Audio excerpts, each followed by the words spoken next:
ბაჩუახალაია ცენტრალური კრიმინალური პოლიციის დეპარტამენტში გამოკითხვაზე მივიდა. თავდაცვის ყოფილი მინისტრი უწყებაში ხმის ნიმუშის აღების მიზნით და მოწმის სახით გამოსაკითხად არის დაბარებული.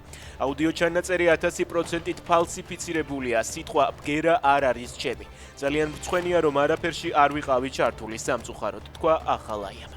ექიმების მხარდაჭერა დაკავებულ გიორგი ჩახუნაშვილს მედიკოსები განცხადებებს ავრცელებენ და პირადი და პოლიტიკური შეხედულებების მიუხედავად სოლიდარობას უცხადებენ 71 წლის პედიატრს, რომელიც წუხელ განსაკუთრებული საპოლიციო მობილიზებით 4 ოქტომბრის მოვლენებთან დაკავშირებით დააკავეს. თუ საჭირო გახდება, მე როგორც ექიმი თავდებში ჩავუდგები, ამბობს პედიატრი თემურ მიქელაძე, რომელიც 2021 წელს კახაკალაძის მხარდამჭერთა დარბაზის ხელმძღვანელი იყო.